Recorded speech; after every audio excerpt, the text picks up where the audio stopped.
A few more comments on what we've seen in the previous lecture about the use of IMM estimator for GPS. The IMM estimator is superior to the Kalman filter, which, being based on a single model, is by necessity a compromise between the quiescent and maneuvering situations when the maneuvering index exceeds 0.5. And it is not uncommon to have a 0.5 maneuvering index in GPS just because the denominator of the maneuvering index expression, the standard deviation of the measurement noise, is quite small. However, if the GPS is aided by an INS, you don't have much motion uncertainty error because the platform accelerations are measured directly by the INS system. However, without INS in a low-cost and light GPS standalone system, you can have maneuvering index exceeding 0.5, and it's interesting to point out as the position measurements become more accurate, the maneuvering index increases, and there's more opportunity to enhance the estimation accuracy by replacing the Kalman filter with a suitable IMM estimator. But again, if one has velocity measurements, the picture can change, in which case, unless we need acceleration estimates, probably the Kalman filter will be perfectly adequate. Last topic here will be integrated navigation. If we look at other navigation systems, the INS has two very important advantages: self-containment, and can be extremely accurate for short-term navigation. Its major disadvantage is the fact that one has position errors that grow unbounded with time because of the accumulation of both gyro and accelerometer bias errors over time, and also happens to have oscillatory velocity errors. Mainly for this reason, in long-term navigation applications, the INS is often used in conjunction with various navigation aids, radio navigation systems, LORAN, Omega, TECAN, satellite navigation systems, GPS, GLONASS Transit, and Galileo in the near future, as well as others like JTITS and DME, that's distance measuring equipment. These navigation aids provide the navigation information that does not deteriorate over time and are more advantageous for long-term navigation applications. So to take full advantage of the INS and navigation aids, a good integration mechanism can be implemented. It turns out that GPS and IMS are almost ideally complementary to each other in that GPS provides measurements in the position, time, and velocity frequency domains, while INS provides measurements of acceleration and vehicle attitude, in addition to their complementary advantages for short versus long-term navigation. So we'll discuss briefly the integration of INS and GPS.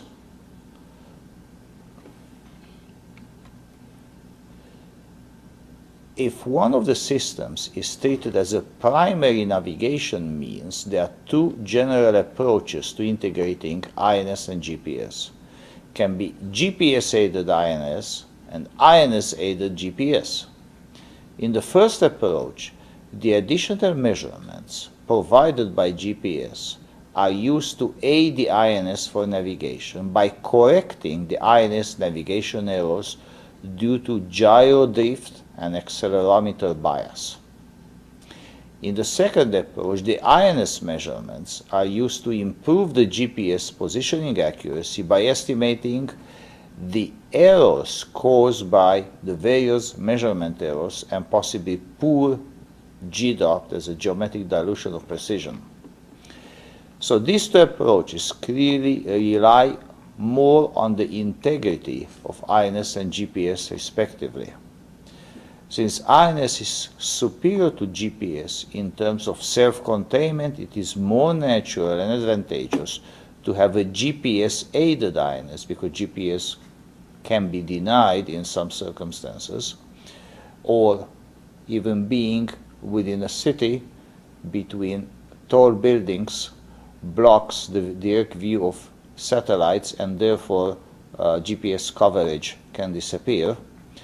So it will be a GPS-aided INS. So for short-term, INS is excellent, and therefore it should be the basic one.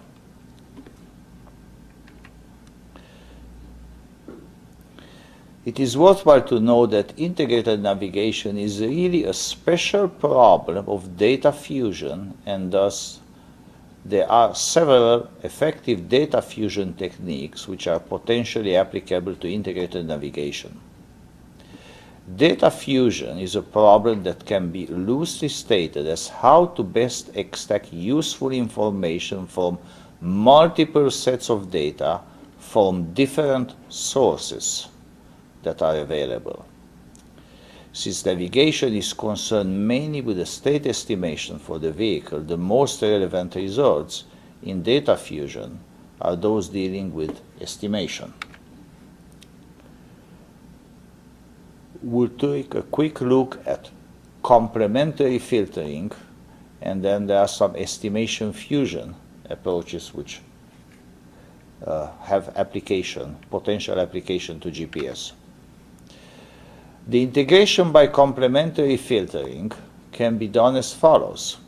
The output of the GPS will be state estimates plus errors. The output of the INS can be again state estimates plus errors. By subtracting these two, we have the difference between GPS errors and INS errors, and now we have a filter here which can reduce significantly the GPS errors and leave us with the INS errors, which with negative sign added to the output of the INS give us the state estimates. So this is one way in which we have the integration via complementary filtering. However, INS and GPS provide two independent sets of measurements of the vehicle state, and the state estimator in this case acts as the complementary filter. This filter, which operates on the difference of the errors, will reduce the GPS errors, resulting in its output being approximately the negative of the INS errors, as mentioned before, which then added back to the output of the INS will cancel approximately the INS errors, yielding the state estimates. So this is a way to subtract and compensate for the INS errors after filtering the GPS data.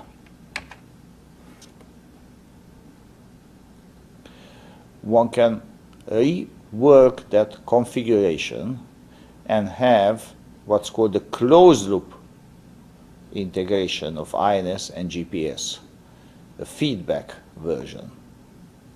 In this case, the inertial error estimates are fed back into the INS to reduce the error of the INS output on which the state estimator will operate.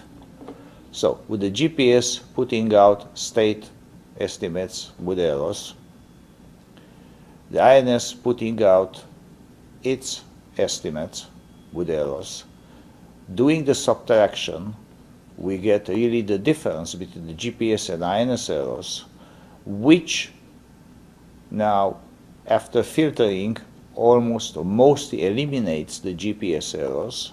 So we result, here is again the negative of the INS errors, which goes back into the INS, and therefore one can compensate and get the state estimates with as the output of the INS, with the INS errors pretty much compensated for.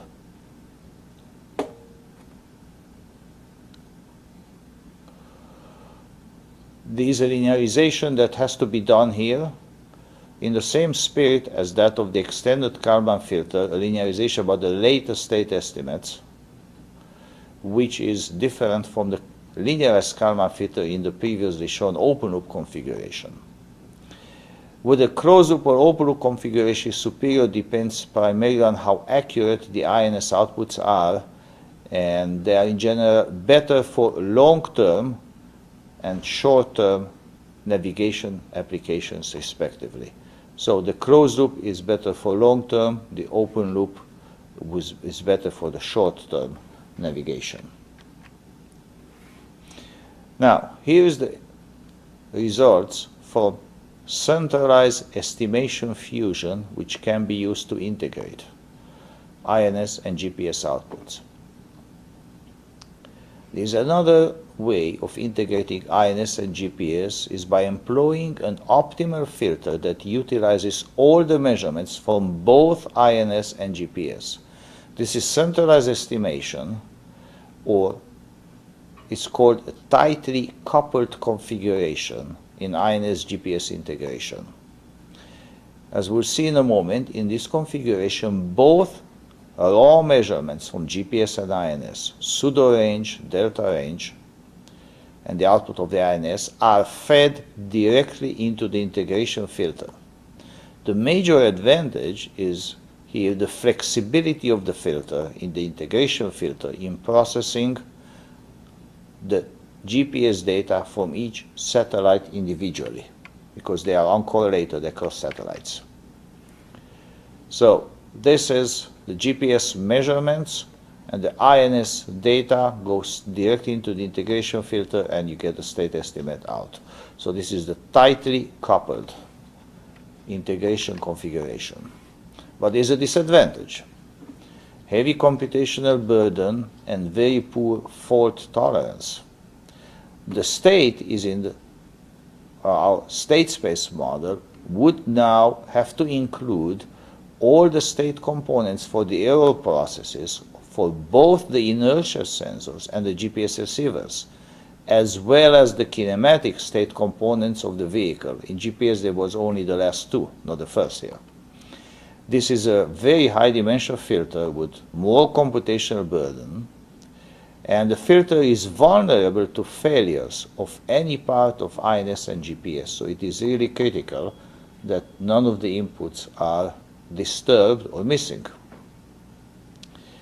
This centralized architecture for integration is more complicated than other architectures due to the fact also that the INS and GPS have different data rates.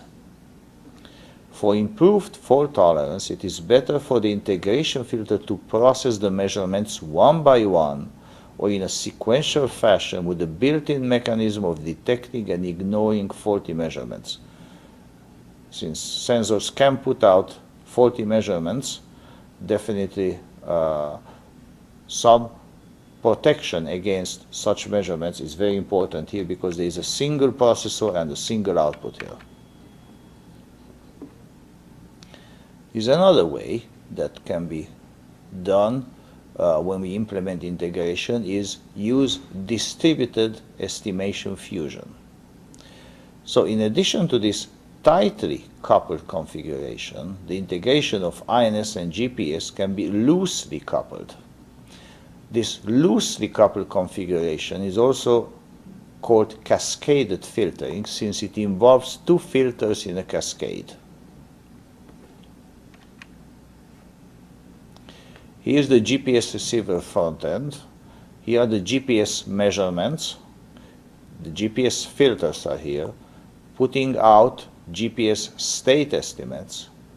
And the INS data goes into the integration filter as well as to help the GPS. Effectively, what the INS here accomplishes is provides inputs into the motion model and attitude, obviously, the accelerations, which will not have to be modeled by white noise.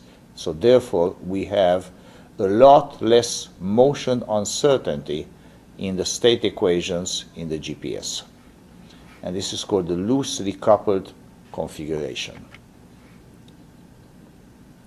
So in this configuration, the output or the estimate of the first filter within the GPS receiver and the unfiltered INS are fed into the integration filter, which is a simpler and more economical approach since most GPS receivers have already their built-in carbon filter commercially available. The integration filter now has a reduced dimension because it does not have to include clock bias and drift as state components. That's only in the GPS part. However, its performance is somewhat inferior to the tightly coupled configuration because it has a slower rate of signal exchange and will have some time delay. This configuration is really a special case of a class of architectures known as distributed estimation fusion.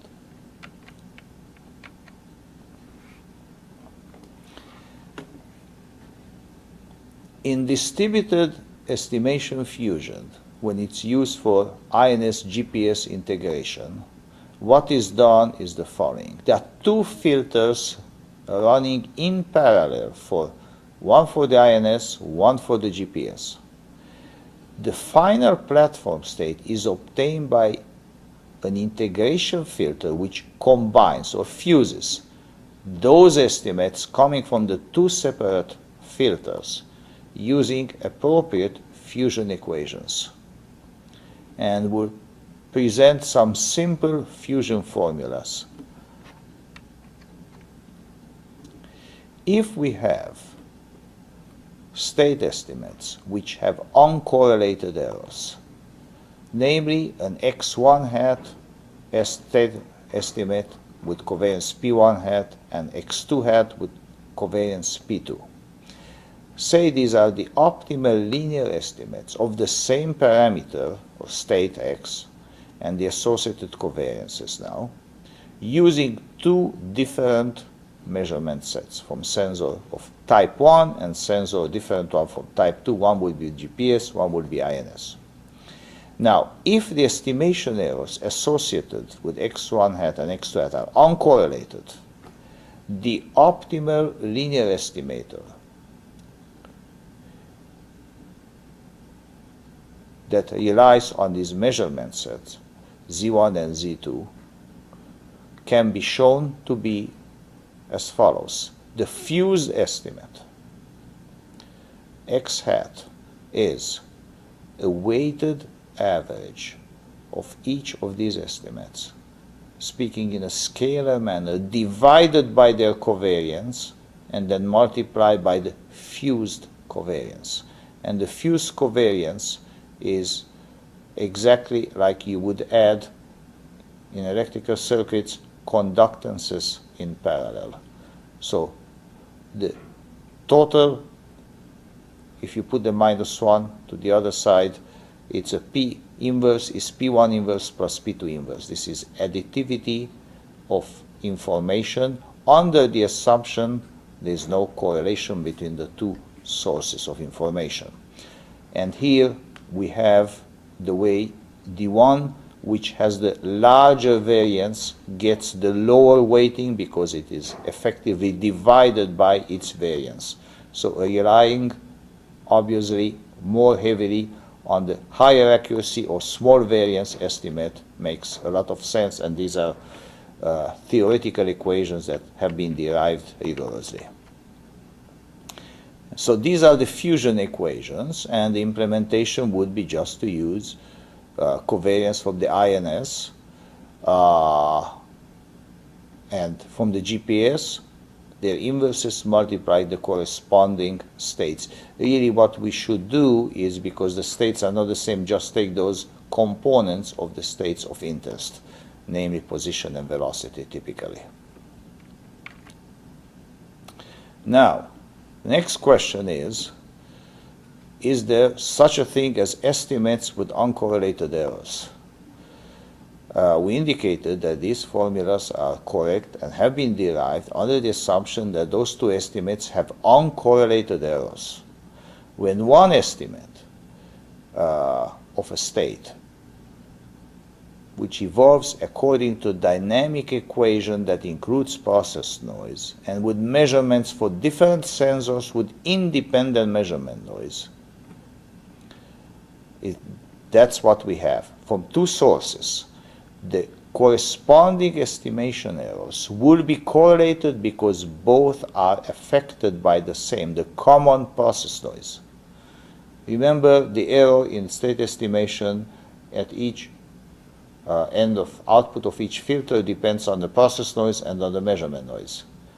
If you have two sensors with different and independent measurement noises, but relying on the measurements from the same state equation, which have the same common noise, process noise, what happens is they will be correlated because of this common process noise. So, these equations are not optimal in practice. There is an exact fusion algorithm as follows. If both INS and GPS system transmit to the integration filter their estimates and predictions, at each time an update is made, one can reconstruct the optimal fused estimate, which would be obtained by the centralized estimator as follows. So instead of worrying about how they are correlated and fusing them incorrectly or suboptimally without accounting for the correlation or having to calculate the correlation, there is another way that one can do fusion at each time. That's very important. Any update is made, so it has to run at a pretty high rate, the highest of the two. If we have predicted states, x hat I, kk minus 1, covariance associated with it, an updated state from each of the two filters, one is INS, one is GPS, we can come up with the fuse estimate as follows. We also need to have the predicted fused states, or from the states from the integration filter from the previous time, x hat kk minus 1. So these are integrated estimates, these are local estimates, these are predictions. So we need local predictions, local estimates, and integrated or fusion center predictions. With this, one can obtain the fused centralized estimate or the integrated estimate. We take, this is the predicted prediction covariance times the prediction at the fusing center, plus the difference between the sensor 1, that's INS, updated covariance inverse, state estimate, prediction minus prediction covariance inverse, predicted state for each of the two sensors. With this algebraic expression, we effectively reconstruct the Kalman filter without sending the measurements to the fusion center. Just send local estimates, local predictions, their covariances, use at the center already available prediction, look at the center prediction, combine these according to these equations, and this is algebraically equivalent, it is shown in this reference, to having sent the measurements. And is an expression, similar expression for the covariance.